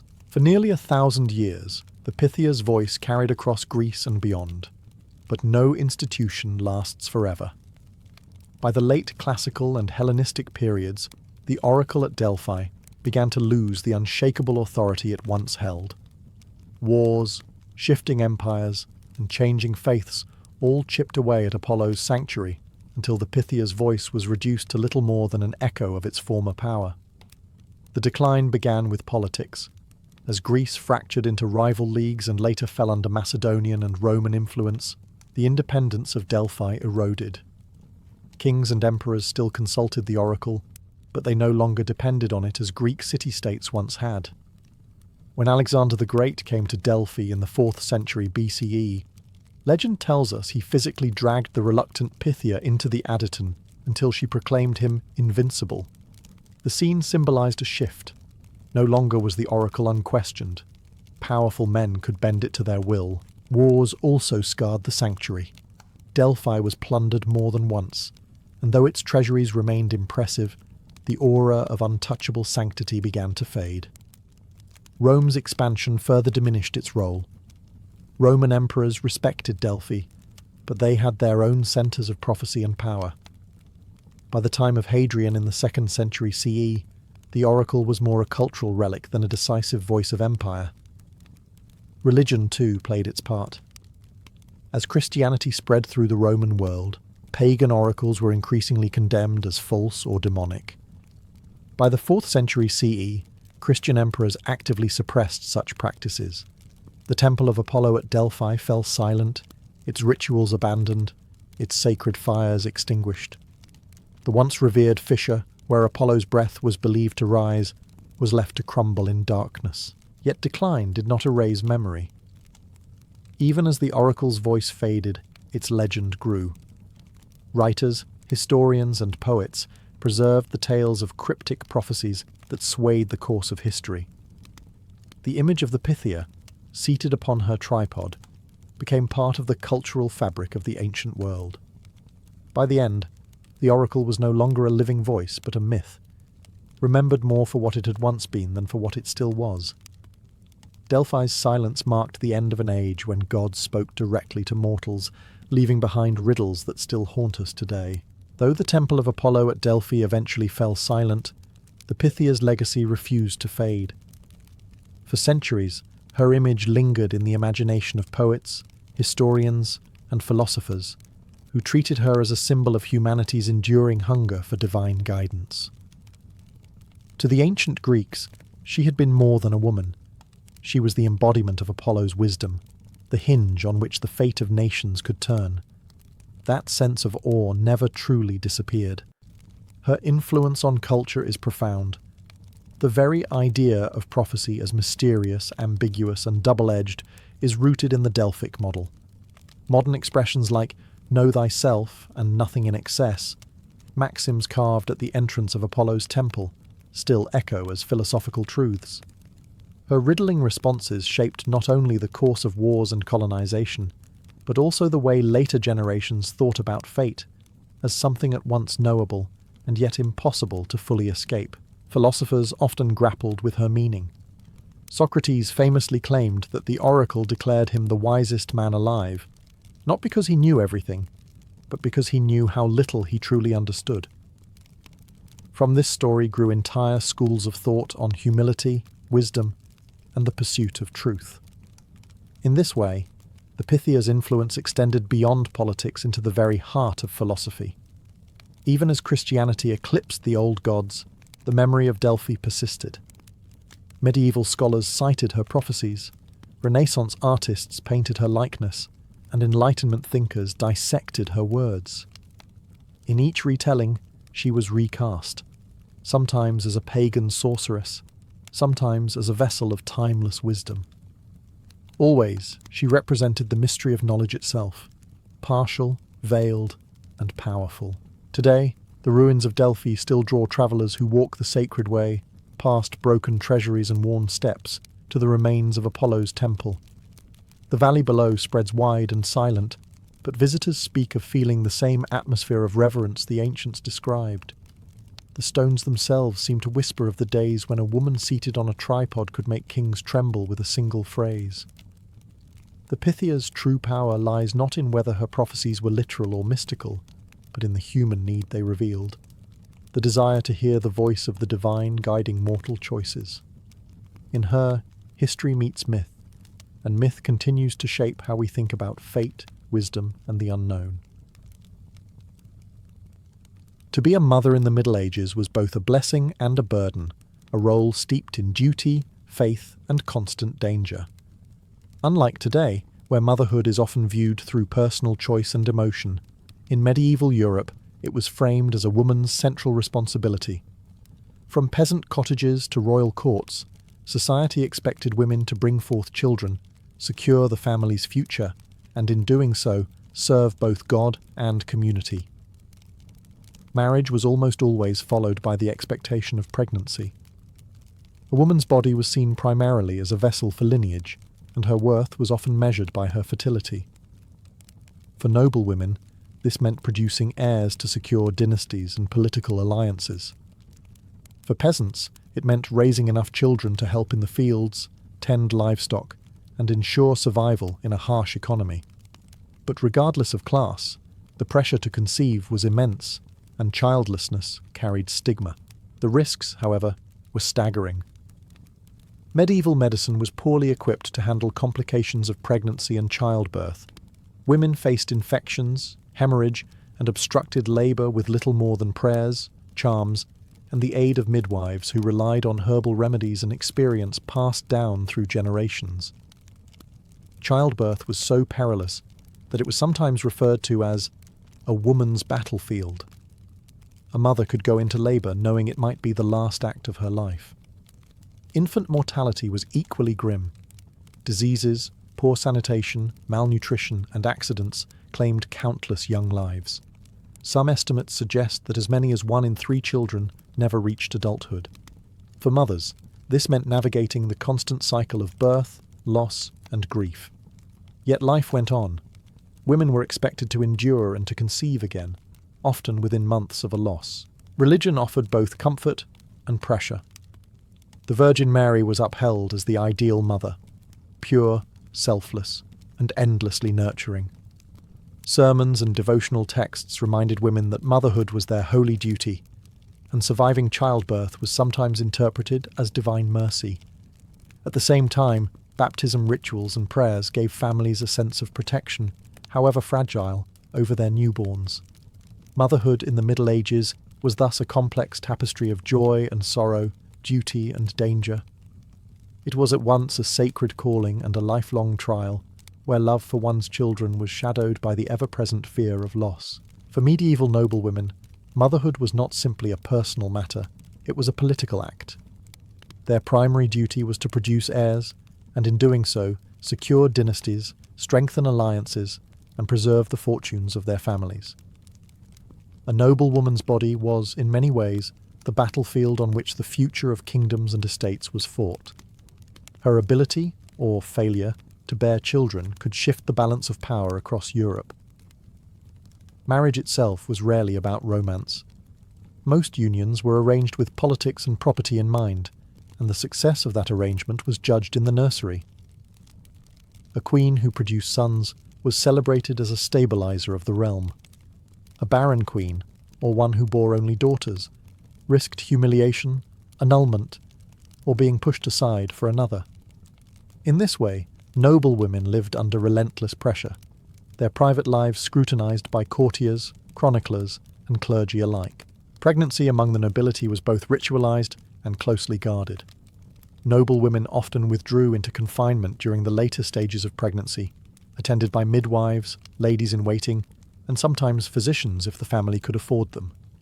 Birth was accompanied by prayers and offerings to saints, particularly Saint Margaret, the patron of childbirth. Yet even with wealth and attendants, noble women faced the same mortal dangers as their peasant counterparts. No amount of luxury could protect them from infection or hemorrhage. Queens died in childbirth as frequently as villagers did, leaving kingdoms shaken by sudden succession crises. The children of noble women, especially sons, were not theirs to raise freely. Heirs were often taken into the care of tutors, nurses, and guardians who shaped their education and political training. Daughters were groomed for marriage alliances, sometimes betrothed before they were even old enough to walk. Still, mothers played an important role in instilling values of loyalty, piety, and honour, and some wielded considerable influence over their children long into adulthood. The maternal bond, though mediated by politics, was still powerful. For noble women, the stakes of motherhood extended far beyond the home.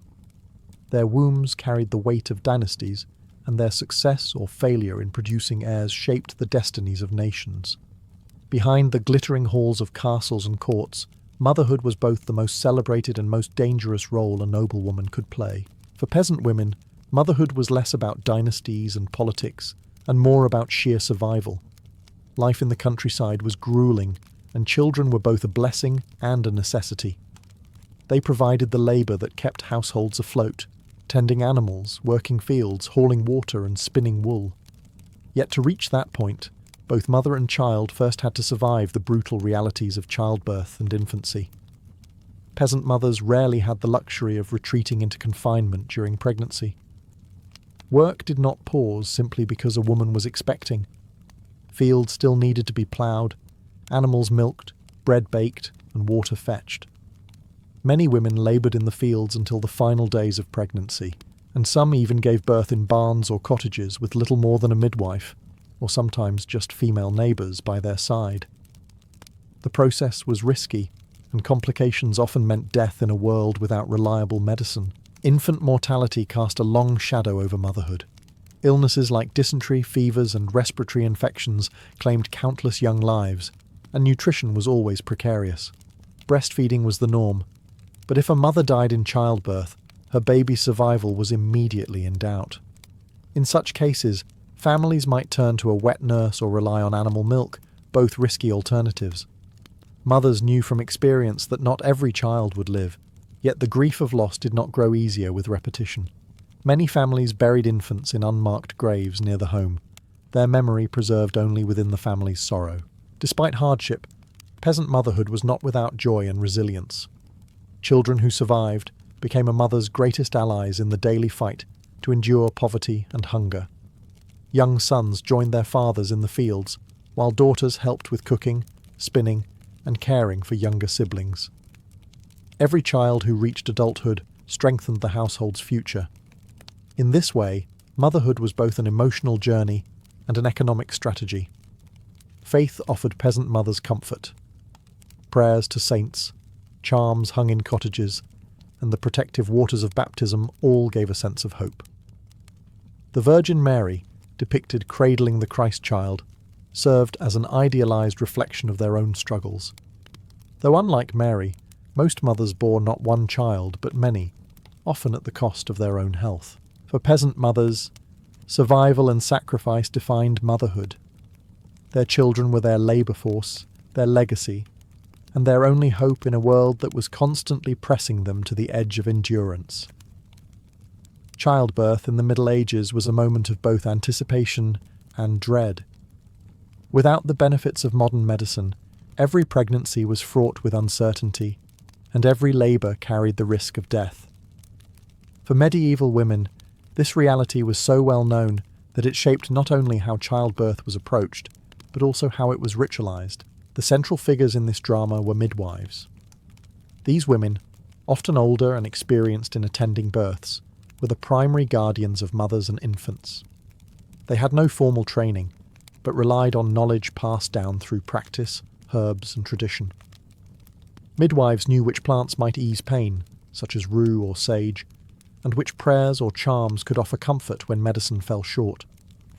Their authority in the birthing chamber was respected, even if men, physicians, priests, or husbands, hovered outside, eager to assert control over outcomes they rarely witnessed. The birth itself usually took place in the home. Women in labour were surrounded by female relatives, friends, and neighbours, forming a circle of support that reflected the communal nature of medieval life. The room was often darkened and warmed, with candles lit to invoke divine protection. Religious symbols, crosses, relics, or images of the Virgin Mary were placed nearby. Saint Margaret, patron saint of childbirth, was especially invoked, and prayers or charms bearing her name were recited to safeguard both mother and child. Yet for all the ritual, the dangers were real. Prolonged or obstructed labour could lead to death, and in cases where the mother was unlikely to survive, the Church insisted that the child be baptised immediately, sometimes even while still in the womb, if possible. This emphasis on baptism reveals the deep intertwining of faith and fear, as families hoped to secure the infant's soul, even if its body could not be saved. When a birth was successful, it was a moment of profound relief. The child was swaddled tightly, believed to ensure proper growth, and shown to the father and community. For the mother, however, the ordeal was not over. Many suffered infections, hemorrhage, or lasting injury. Surviving childbirth was itself considered a blessing, a narrow victory won on what many called a woman's battlefield. Through midwives, rituals, and faith, medieval women faced one of life's most dangerous moments with courage. Every safe delivery was a triumph over odds that were stacked against them, and every child born was proof of resilience in a world shadowed by mortality. The arrival of a child was only the beginning of a mother's burden. In the Middle Ages, infancy was the most fragile stage of life, and caring for a newborn required constant vigilance in a world where survival was far from guaranteed. Disease, malnutrition, and accidents claimed countless young lives, making every mother's role a mixture of love, labour, and fear. Breastfeeding was the most common form of nourishment. For peasant women, it was both natural and necessary, ensuring that their infants received sustenance even when food was scarce.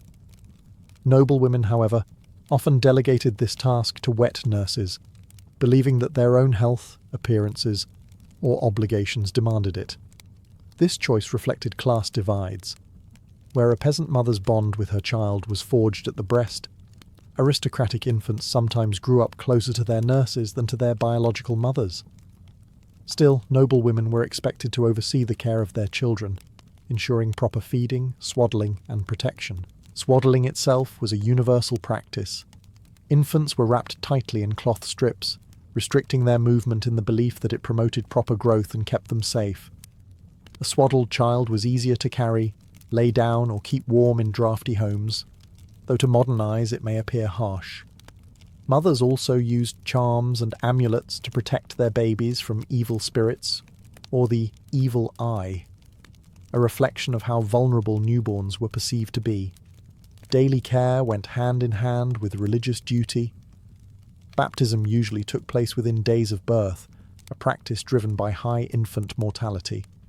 Parents feared that an unbaptized child who died would be denied entry into heaven, so priests were summoned quickly. The ritual was a community event as well, formally welcoming the child into both the faith and society. Mothers also had to protect their infants against the harsher realities of medieval life. Smoke-filled cottages, cold winters, and unsanitary conditions left babies prone to respiratory illness and infection. Accidents were common, infants rolling into fires, drowning in basins, or being crushed in bed were real dangers.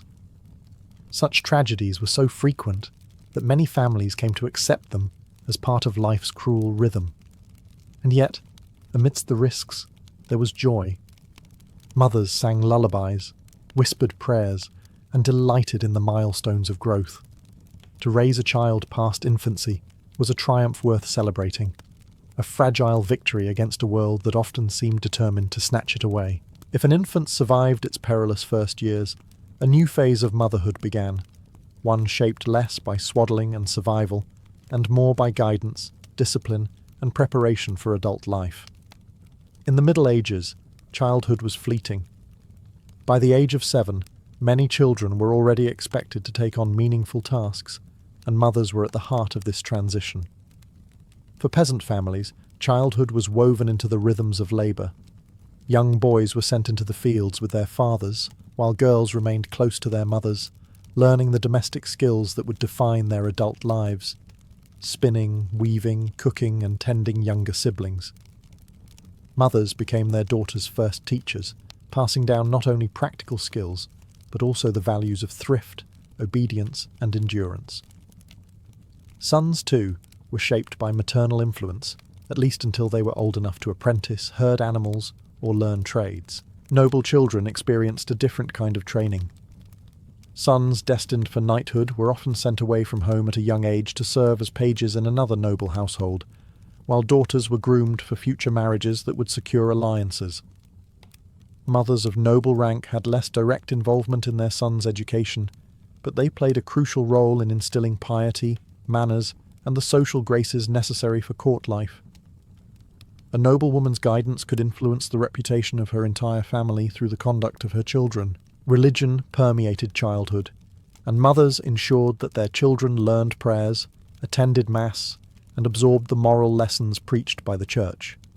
Stories of saints and biblical figures were passed along at the hearth, shaping children's understanding of right and wrong. Mothers were often responsible for moral correction as well. Discipline ranged from stern words to physical punishment, accepted in medieval society as necessary for moulding character.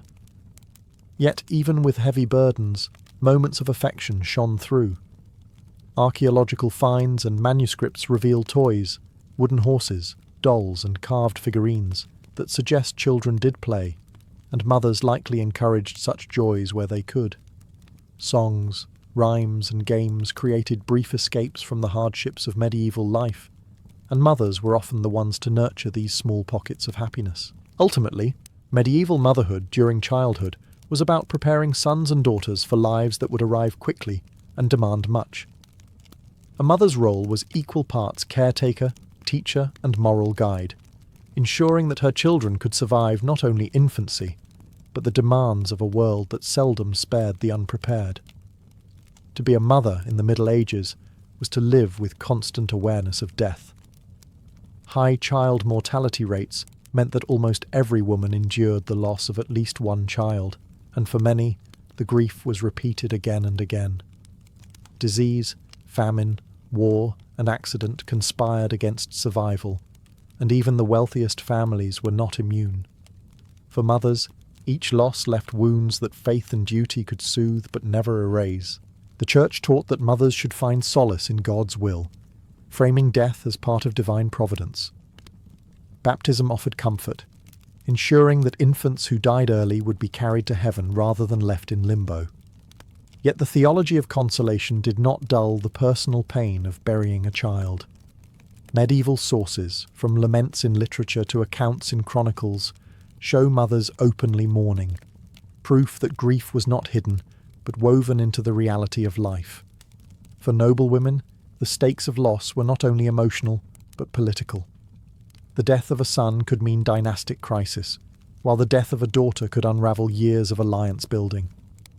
Queens like Eleanor of Aquitaine and Blanche of Castile endured the deaths of multiple children, each loss reshaping the fragile webs of medieval power. Their grief was personal, but it also carried political consequences, felt far beyond the nursery.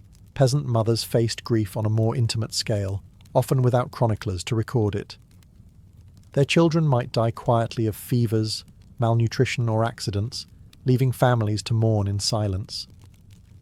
Burial grounds near village churches filled with tiny graves, testaments to lives cut short. Mothers sometimes named multiple children with the same name, a sign of both remembrance and hope that at least one might live on. Despite the frequency of loss, grief was no less profound.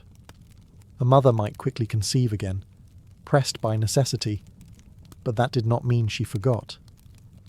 Poems, prayers, and even protective charms reveal an enduring love and a desperate desire to shield children from dangers beyond her control. Maternal grief in the Middle Ages was thus both universal and deeply personal. It reminded mothers daily of the fragility of life, yet it also underscored the extraordinary resilience required to continue raising children in a world where survival was never guaranteed. In the Middle Ages, motherhood was not seen merely as a biological role, but as a spiritual vocation. The Church framed a woman's ability to bear and raise children as part of God's divine plan. Every stage of motherhood, from conception to childbirth to raising children, was bound up with rituals, prayers, and the ever-present influence of faith. The Virgin Mary stood at the heart of this religious ideal. Depicted endlessly in art as the serene Mother of Christ, she became the model for all women. Mothers were urged to emulate her humility, patience, and devotion. even though their lives were filled with hardship and danger, far beyond the polished images painted in manuscripts. Mary's role as intercessor also offered comfort. Women prayed to her for safe childbirth, for protection over infants, and for strength in raising children. In her, they saw both divine perfection and a reflection of their own struggles. Beyond Mary, other saints became central to motherhood. Saint Margaret of Antioch was the patron saint of childbirth, and mothers often kept charms, relics, or texts bearing her name close during labour. Her protection was invoked against the dangers of delivery, which many viewed as spiritual as well as physical battles. Baptism, too, carried immense weight. It was not simply a ritual, but a safeguard for the child's soul. Parents rushed to baptize newborns within days, fearing that an unbaptized child who died would be denied entry into heaven. Religion also shaped how mothers viewed discipline and care. Raising children was seen as not only a duty to family, but a duty to God. Teaching prayers, ensuring regular attendance at Mass, and guiding children to live morally upright lives were as important as feeding or clothing them. To fail as a mother was, in the eyes of the Church, to risk failing one's soul. At the same time, faith provided a framework for coping with loss. When children died, as so many did, priests reminded grieving mothers that their child was now with God, safe from worldly suffering. While grief never vanished, religion gave meaning to tragedy, helping mothers endure repeated cycles of loss and renewal. Thus, medieval motherhood was sanctified, elevated beyond mere survival into a calling defined by divine purpose. It was a daily negotiation between earthly hardship and heavenly hope, a constant reminder that in raising children, mothers were believed to be serving God Himself. Though centuries have passed, the echoes of medieval motherhood still linger in how we understand family, faith, and the female role in society. To be a mother in the Middle Ages was to live at the crossroads of love and loss, duty and danger. It was not a private experience, but one shaped by religion, politics, and community expectations, an experience that left a lasting cultural imprint. The most striking legacy is the idealization of motherhood itself. The Virgin Mary, elevated in medieval devotion as the perfect mother, created a model that shaped Western ideas for generations. Even long after the Middle Ages, women were measured against this standard of purity, sacrifice, and maternal care. Art and literature carried forward the medieval association of motherhood with sanctity, casting the figure of the mother as both nurturer and moral guide. Practices from medieval motherhood also endured. The role of midwives, the tradition of baptism within days of birth, and the belief in maternal responsibility for children's moral and religious education continued well into the early modern era. The structure of family life, with mothers at its core, set patterns that influenced European households for centuries. Yet the hardships of medieval mothers also form part of their legacy. Their resilience in the face of staggering infant and maternal mortality left behind stories of survival that remind us how fragile life once was. Chronicles of noble women who died in childbirth, or folk traditions recording the struggles of peasant women, highlight the enormous risks they bore. These stories resonate today, offering perspective on the progress of medicine and the deep human cost that shaped medieval society. Emotional legacies remain too. While records from peasants are scarce, evidence from letters, poems, and religious texts reveals that maternal love, grief, and pride were just as profound then as they are now. Behind every dynastic calculation or peasant labourer's struggle stood mothers who hoped, prayed, and sacrificed for their children. Ultimately, the legacy of medieval motherhood is a testament to endurance. It was a role at once glorified and burdened, revered in religious ideals yet scarred by constant risk. In remembering it, we see not only the constraints placed upon women, but also their strength in carrying families and entire societies through an age of hardship.